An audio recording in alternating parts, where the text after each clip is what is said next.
Hello my young friends, good morning. How are you?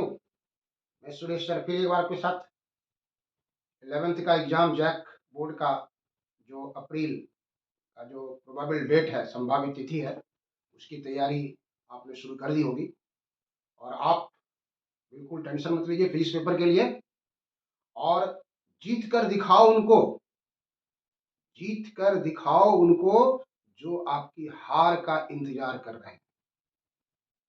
सबके मुंह पर तमाचा मारना है और अपनी सफलता का परचम सबसे ऊंचे लहराना। आपसे जो मैंने वादा किया था एमसीक्यू 11th के एग्जाम के लिए, उसको मैंने शुरू कर दिया है। और आज मेरा उसका तीसरा वीडियो है, तीसरा सेट है एमसीक्यू का। उसको लेकर के हम आपके साथ आए हैं। अपने 30 साल के +2 में पढ़ाने के अनुभव के साथ हम उसको आपके साथ शेयर कर रहे हैं। आपको ये वीडियो अच्छा लगेगा और आप एक कॉपी कलम निकाल करके बैठेंगे, सारा क्वेश्चन को अपने आप उसके साथ पढ़ते हुए, समझते हुए, लिखते जाएंगे।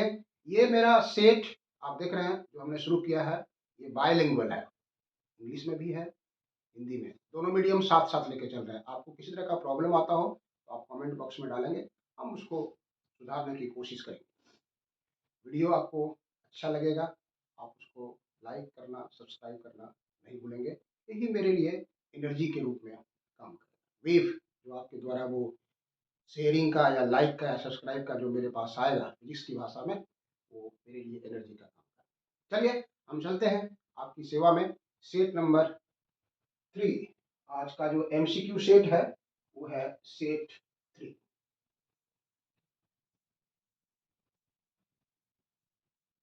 सेट 3 एमसीक्यू का सेट 3 क्वेश्चन। इसके पहले दो ठो हम डाल चुके हैं, अगर आप नहीं देखे होंगे तो उसको आप जरूर नोट करें। पहला क्वेश्चन हमने लिया यहाँ से, किस ताप को प्राप्त नहीं किया जा सकता है? Which temperature can not be achieved? किस टेम्परेचर को प्राप्त नहीं किया जा सकता है? Which temperature can not be achieved. Option है आपका, देखिए, 0 kelvin, 10 degree Celsius, 30 degree Fahrenheit और 40 डिग्री र्यूमर। अब ये सब जो स्केल ऑफ टेम्परेचर है, Celsius, Fahrenheit, rumour, Rankine, kelvin, ये सब स्केल है। यहाँ पर है 0 केल्विन का मतलब हुआ -273।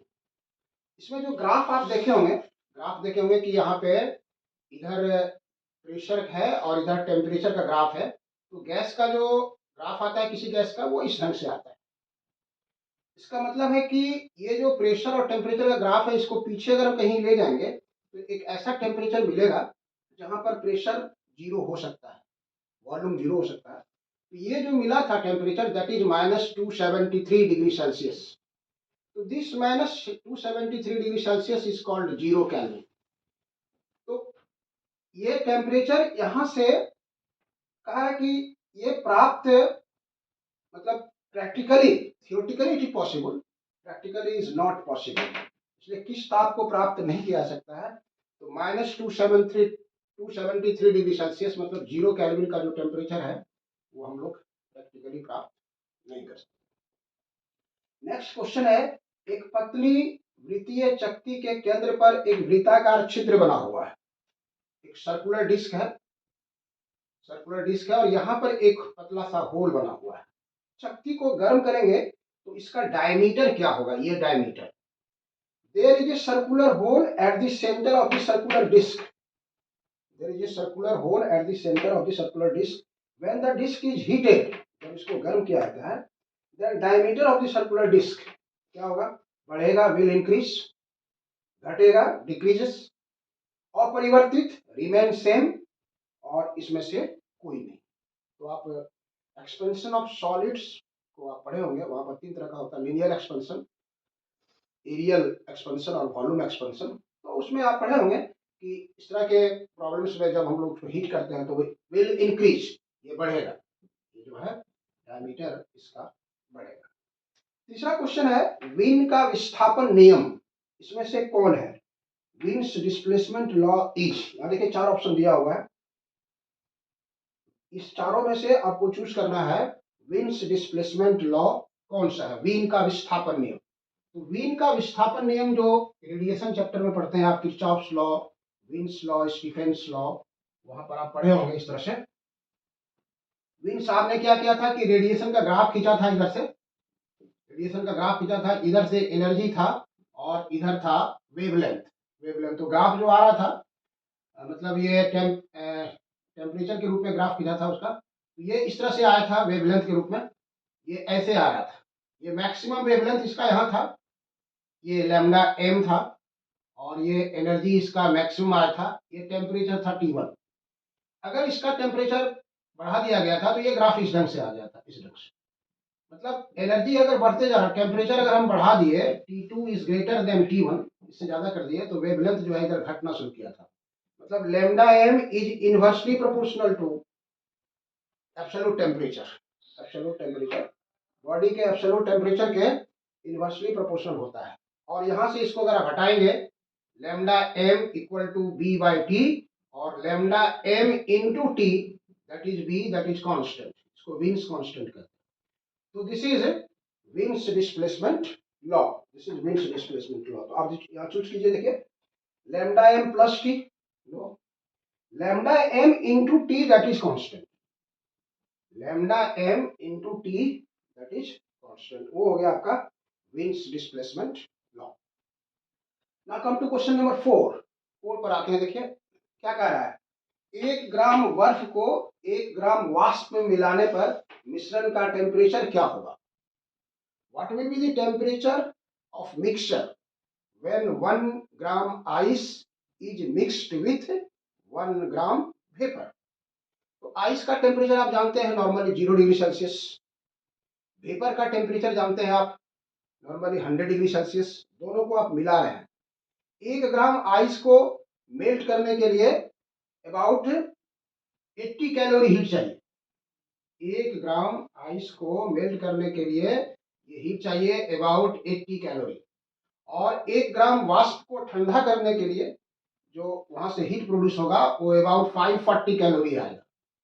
तो 540 कैलोरी में 80 कैलोरी तो कम है, इसलिए मोर और लेस टेम्परेचर जो मिक्सचर का बना हुआ रहेगा वो वेपर के टेम्परेचर के ही बराबर है।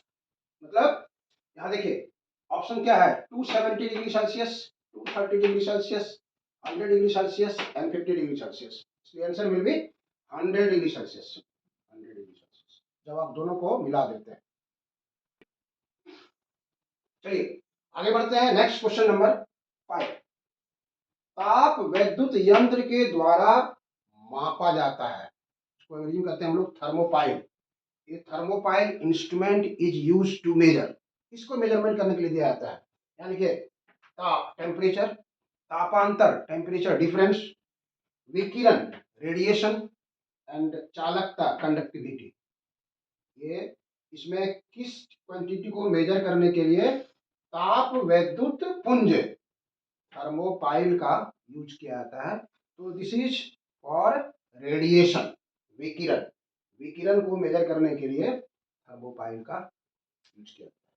क्वेश्चन नंबर 6 देखिए, ध्वनि के वेग पर किसका प्रभाव नहीं पड़ता है? Which one has no effect on velocity of sound? Sound का जो वेलोसिटी है 0 डिग्री सेल्सियस पर आप जानते हैं 332 मीटर पर सेकेंड। तो कौन सा क्वांटिटी है जो वेलोसिटी और साउंड को इफेक्ट नहीं करता है? क्या क्या है देखिए, प्रेशर दाब, टेम्परेचर ताप, ह्यूमिडिटी आर्द्रता एंड डेंसिटी घनत्व। तो प्रेशर जो होता है, pressure has no effect on the velocity of sound, pressure has no effect on the velocity of sound. देखिए यहाँ ट्विस्ट क्वेश्चन ऐसे भी दिया रहेगा आपको, 100 सेंटीमीटर मरकरी के प्रेशर पर वेलोसिटी ऑफ साउंड है 340 मीटर पर सेकेंड। अगर इसको 200 सेंटीमीटर ऑफ मरकरी का लेवल लगा दिया जाए, मतलब प्रेशर को क्या किया गया, डबल कर दिया गया, तो वेलोसिटी ऑफ साउंड क्या होगा? तो आपको याद रखना होगा कि there will be no change, वो 340 मीटर ही पर सेकेंड रहेगा। इसलिए प्रेशर का कोई इफेक्ट नहीं पड़ता है, इसलिए pressure has no effect on the velocity of sound. Now come to question number 7। Lambda तरंगदैर्घ्य की अप्रगामी तरंगों में दो निकटवर्ती निस्पंदों के बीच की दूरी है। The distance between two consecutive nodes in stationary wave of wavelength lambda और standing wave of wavelength lambda each. तो आप स्टैंडिंग वेव का जो फॉर्मेशन होता है वो आप याद रखेंगे। स्टैंडिंग वेव आपको इस रूप में आएगा, इस रूप में स्टैंडिंग वेव आपको आएगा, यहाँ से standing wave, this is standing wave. Standing wave ये नोट्स कहलाता है, this is notes, this is notes, this is notes. और ये एंटी नोट्स कहलाता है, ये बीच वाला जहां पर मैक्सिमम डिस्प्लेसमेंट है, where there is no displacement, displacement is zero, that is called notes, उसको हिंदी में कहते हैं हम लोग प्रश्न निष्पन्द। और जहां पर पार्टिकल का डिस्प्लेसमेंट मैक्सिमम है that is called anti nodes in English and प्रस्पंद इन हिंदी। तो इस दोनों के बीच का डिस्टेंस, इस दोनों के बीच का distance is lambda by 2, lambda by 2। इसलिए यहाँ पर है lambda 2 lambda, lambda by 2, lambda by 4, इसलिए answer will be C, answer will be C. चलिए आगे बढ़ते हैं। अगला क्वेश्चन है नंबर 8। जब ध्वनि के स्रोत और प्रेक्षक के बीच आपेक्षिक गति होती है तो आवृत्ति में आभासी परिवर्तन की घटना को क्या कहा जाता है? When there is relative motion between the source of sound and observer, then the incident of apparent change in frequency is called। आप जानते हैं, देखिए यहाँ पर एक रेल का इंजन है और यहाँ प्लेटफॉर्म पर आप खड़े हैं। इंजन अगर सीटी बजाते हुए इधर जाती है तो आपको ज्यादा फ्रीक्वेंसी ऑफ साउंड सुनाई पड़ेगा, दूर चली जाएगी कम सुनाई पड़ेगा। आप इधर आते हैं इंजन की तरफ रेस्ट कंडीशन में तो आपको ज्यादा सुनाई पड़ेगा, आप इंजन से दूर चले जाएंगे तो कम सुनाई पड़ेगा। दोनों एक दूसरे की ओर आ रहे हैं तो ज्यादा सुनाई पड़ेगा, दोनों एक दूसरे से दूर चले जा रहे हैं तो कम सुनाई पड़ेगा। तो ध्वनि का स्रोत कौन सा हो गया? इंजन। और प्रेक्षक कौन हो गया? ऑब्जर्वर जो प्लेटफॉर्म पर खड़ा है। This is source of sound and this is observer. When there is relative motion, जब दोनों में, दोनों रेस्ट कंडीशन में नहीं होना चाहिए, दोनों में कोई एक चलता हो या दोनों चलता हो तो तब वो रिलेटिव मोशन कहलाएगा। When there is relative motion between the source and observer, तो ये फ्रीक्वेंसी जो ऑब्जर्वर हर्ड करेगा वो साउंड के ओरिजिनल फ्रीक्वेंसी से डिफरेंट होगा। This apparent change in frequency, ये फ्रीक्वेंसी में जो आभासी परिवर्तन होता है इसको एक्सप्लेन करने वाला वैज्ञानिक था डॉपलर, इसलिए this is known as Doppler's effect, Doppler का प्रभाव। ऑप्शन में दिया हुआ है हाइगन का सिद्धांत, Huygens theory, Doppler's effect, Newton का नियम, कैपलर्स लॉस, इसलिए आंसर क्या होगा? डॉपलर्स इफेक्ट, डॉपलर का प्रभाव इसको कहा जाता है। Question number 9। किसी गैस में ध्वनि का वेग माध्यम के परम ताप पर किस प्रकार निर्भर करता है? The velocity of sound depends upon the absolute temperature of the medium. कैसे? हाउ? कौन सा फॉर्मूला उसमें यूज होता है, कैसे डिपेंड करता है? तो वेलोसिटी ऑफ साउंड जो उस पर डिपेंड करता है मीडियम के टेम्परेचर पर, वो भी is directly proportional to under root T. Velocity of sound is directly proportional to under root absolute temperature of the medium, मतलब भी directly proportional to under root T. इसलिए यहाँ पर देखिए लिखा हुआ है option A B C D, इसलिए सी आंसर होगा, सी आंसर होगा। इसके पहले क्वेश्चन आपको दिए थे कि वेलोसिटी ऑफ साउंड पर किसका इफेक्ट नहीं पड़ता है, वहां ऑप्शन था प्रेशर, टेम्परेचर, ह्यूमिडिटी और डेंसिटी। तो आप देखे थे प्रेशर का इफेक्ट नहीं पड़ता था, टेम्परेचर का इफेक्ट पड़ता है। तो कैसे इफेक्ट पड़ता है? तो टेम्परेचर के, एब्सोल्यूट टेम्परेचर के स्क्वायर रूट के डायरेक्टली प्रोपोर्शनल होता है। क्वेश्चन नंबर 10 आइए, 10 देखिए क्या कर रहा है। 4 और 1 वायुमंडलीय दाब पर वायु में ध्वनि के वेगों का अनुपात होता है। The ratio of velocity of sound in air at 4 and 1 atmospheric pressure पर क्या होगा? तो प्रेशर आप देख रहे हैं यहाँ पर प्रेशर 4 और 1 है, और आप पढ़ चुके थे कि प्रेशर का वेलोसिटी ऑफ साउंड पर कोई इफेक्ट नहीं पड़ता है। इसलिए 4 एटमॉस्फेरिक प्रेशर पर जितना वेलोसिटी ऑफ साउंड होगा 1 एटमॉस्फेरिक प्रेशर पर उतना ही वेलोसिटी ऑफ साउंड होगा। 4 वायुमंडलीय दाब और 1 वायुमंडलीय दाब पर साउंड का वेलोसिटी सेम रहेगा, इसलिए दोनों का रेशियो क्या होगा? 1:1, 1:1, that is answer. Question number 11, ध्वनि की चाल अधिकतम होती है। The velocity of sound is maximum in which medium? There are three types of medium, solid, liquid and gas. तो इसमें से किस मीडियम में वेलोसिटी ऑफ साउंड सबसे ज्यादा होता है? आप जानते हैं सॉलिड में सबसे ज्यादा होता है। यहाँ लिखा है vacuum, in air, in water and in iron. Iron is solid, इसलिए यहाँ पे वेलोसिटी ऑफ साउंड सबसे ज्यादा। क्वेश्चन नंबर 12, समान लंबाई के बंद और खुले ऑर्गन पाइप में उत्पन्न स्वरों की आवृत्ति का अनुपात होता है। The ratio of frequency of tones produced in closed end and open end organ pipe is of equal length each। तो आप देखिए यहाँ पर पढ़े हैं दो ठो ऑर्गन पाइप, एक क्लोज्ड इन ऑर्गन पाइप था, ये क्लोज्ड इन ऑर्गन पाइप था, इसका भी लेंथ एल है। यहाँ पर साउंड ऑफ फ्रीक्वेंसी आता था V/4L, V/4L, और ये इतना ही लेंथ का ओपन इंड है, इसका भी लेंथ है, यहाँ पर है, इसका फ्रीक्वेंसी आता था V/2L। दोनों का रेशियो कह रहा है N1/N2, तो V/4L, और ये उलट जाएगा इधर से 2L/V, ये कैंसिल हो गया, ये कैंसिल हो गया हाफ, इसलिए 1:2, 1:2, answer will be A. Question number 13, lambda तरंगदैर्घ्य की अप्रगामी तरंगों में दो क्रमागत प्रस्पंदों के बीच की दूरी होगी। याद रखेंगे, ये सब क्वेश्चन जो है ना वेरी वेरी मोस्ट इंपॉर्टेंट है, कई बार पूछा जाता है इसको।